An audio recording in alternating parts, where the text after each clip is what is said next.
Assalamualaikum warahmatullahi wabarakatuh. Pada kesempatan kali ini, saya akan menjelaskan mengenai materi menguji kelayakan bahan ajar dan media pembelajaran melalui kegiatan validasi dan uji coba. Yang pertama, pendahuluan. Latar belakang pengembangan bahan ajar dan media pembelajaran sangat penting dalam dunia pendidikan. Bahan ajar yang baik dapat membantu siswa memahami konsep dengan lebih mudah. Sementara media pembelajaran yang efektif mampu menjembatani proses belajar dengan cara yang lebih menarik dan mudah diikuti. Namun, tidak semua bahan ajar dan media pembelajaran yang dibuat akan langsung efektif dan sesuai dengan kebutuhan siswa. Oleh karena itu, kegiatan validasi dan uji coba perlu dilakukan sebelum bahan ajar digunakan secara luas. Pengertian bahan ajar dan media pembelajaran. Bahan ajar. Bahan ajar adalah semua jenis materi yang digunakan untuk membantu guru dalam menyampaikan pelajaran dan mendukung siswa dalam proses belajar. Contoh bahan ajar termasuk modul, buku, e-book, dan LKS, lembar kerja siswa. Media pembelajaran. Media pembelajaran adalah alat bantu yang digunakan untuk menyalurkan informasi dari guru ke siswa. Media ini bisa berupa alat visual seperti video, audio, gambar, atau media berbasis teknologi seperti aplikasi dan animasi digital. Pentingnya validasi dan uji coba. Kegiatan validasi dan uji coba dilakukan untuk memastikan bahwa bahan ajar atau media pembelajaran yang dikembangkan sudah sesuai dengan standar pendidikan dan dapat meningkatkan pemahaman siswa terhadap materi. Proses validasi dan uji coba ini juga membantu dalam mengidentifikasi dan memperbaiki kekurangan atau kesalahan yang mungkin ada. 2. Proses validasi bahan ajar dan media pembelajaran. Pengertian validasi-validasi adalah proses evaluasi yang dilakukan oleh para ahli atau validator untuk menilai kelayakan bahan ajar atau media pembelajaran. Validasi biasanya dilakukan oleh pakar pendidikan, ahli materi, atau ahli media yang relevan dengan bahan ajar atau media yang sedang dievaluasi. Tahapan validasi. 1. Persiapan instrumen validasi. Instrumen validasi disusun dalam bentuk rubrik, angket, atau kuesioner yang memuat berbagai aspek yang perlu dinilai. Aspek-aspek tersebut biasanya mencakup kesesuaian isi, bahasa, penyajian, dan kegrafisan. 2. Pemilihan validator. Validator yang dipilih harus memiliki kompetensi sesuai dengan bidang yang dinilai, misalnya ahli materi untuk mengevaluasi kedalaman konten, atau ahli media untuk menilai aspek visual dan tampilan. 3. Pelaksanaan validasi. Validator memberikan penilaian berdasarkan instrumen yang telah disiapkan. Dalam tahap ini, validator dapat memberikan saran perbaikan atau masukan jika terdapat kekurangan pada bahan ajar atau media pembelajaran. Keempat, revisi. Berdasarkan hasil validasi. Hasil penilaian dari validator digunakan sebagai dasar untuk melakukan perbaikan atau revisi. Revisi ini bertujuan untuk meningkatkan kualitas bahan ajar agar sesuai dengan kriteria yang diharapkan. Kriteria validasi. Beberapa kriteria yang umum digunakan dalam validasi bahan ajar atau media pembelajaran antara lain. Kesesuaian isi. Isi bahan ajar harus sesuai dengan kurikulum dan tujuan pembelajaran yang telah ditetapkan. Bahasa. Bahasa yang digunakan harus mudah dipahami oleh siswa dan sesuai dengan tingkat perkembangan mereka. Kejelasan.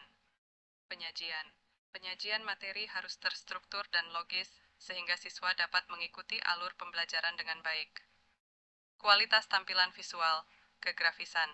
Tampilan harus menarik, mudah dibaca, dan memiliki ilustrasi atau grafik yang mendukung materi. 3.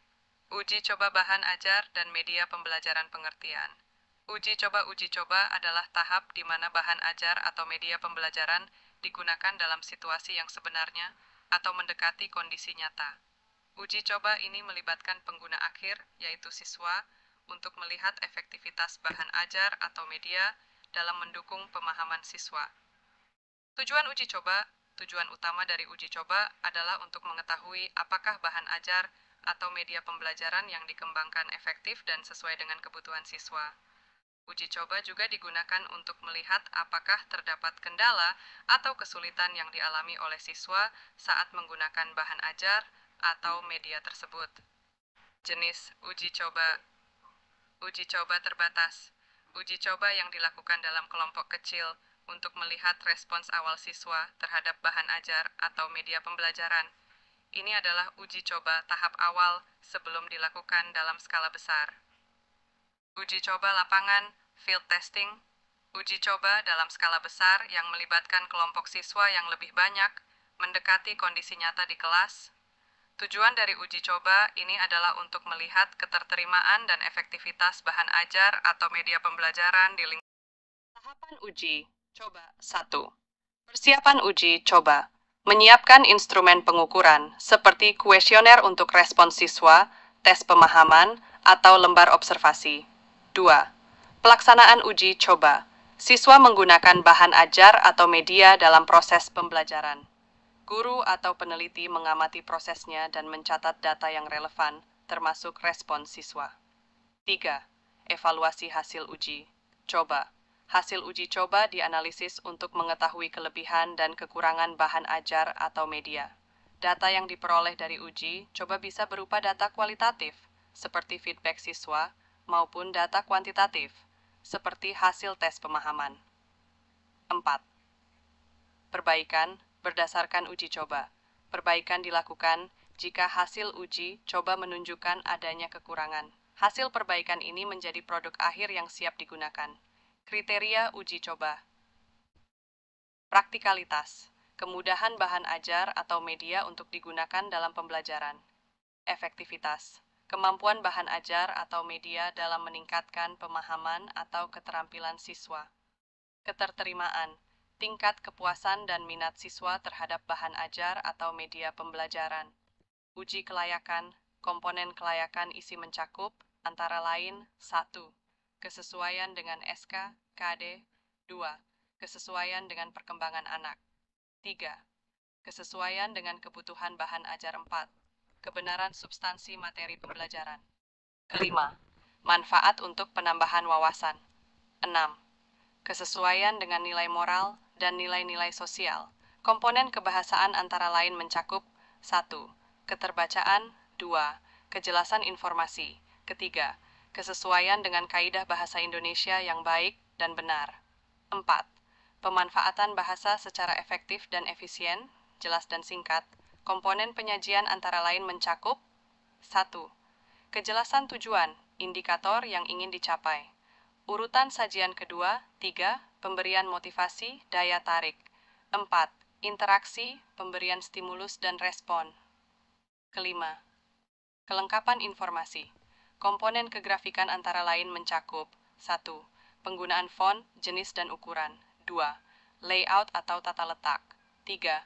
Ilustrasi, gambar, foto. 4. Desain tampilan. 4. Analisis dan revisi.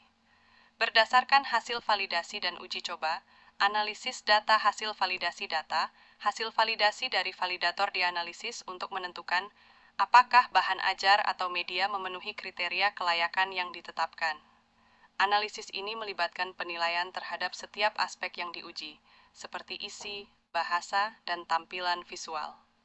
Analisis data hasil uji. Coba data hasil uji coba, baik kualitatif maupun kuantitatif, dianalisis untuk menilai efektivitas bahan ajar atau media pembelajaran.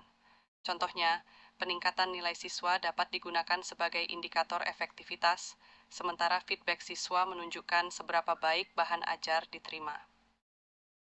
Revisi berdasarkan hasil validasi dan uji coba. Revisi akhir dilakukan berdasarkan hasil analisis dari proses validasi dan uji coba.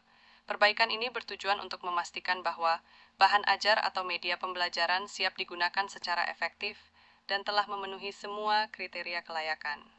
Dan ini adalah salah satu contoh instrumen validasi.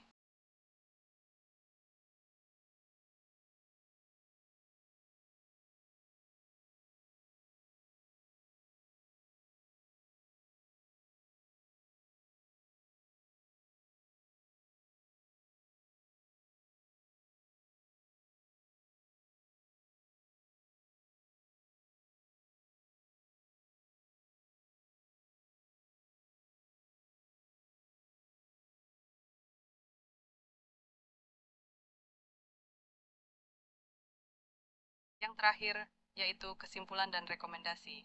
Kesimpulan validasi dan uji coba adalah proses penting dalam memastikan kualitas bahan ajar dan media pembelajaran sebelum digunakan di kelas. Proses ini bertujuan untuk meminimalkan kesalahan, meningkatkan efektivitas, dan menyesuaikan bahan ajar dengan kebutuhan dan kemampuan siswa. Melalui validasi dan uji coba, diharapkan bahan ajar dan media yang dihasilkan akan lebih berkualitas dan bermanfaat dalam proses pembelajaran. Rekomendasi dianjurkan bagi pengembang bahan ajar untuk selalu melakukan validasi dan uji coba sebelum produk dipublikasikan atau digunakan secara luas. Penggunaan instrumen yang beragam dan penilaian berulang akan sangat membantu untuk mendapatkan hasil yang objektif dan berkualitas. Sekian materi yang dapat saya sampaikan, lebih dan kurang saya mohon maaf. Wassalamualaikum warahmatullahi wabarakatuh.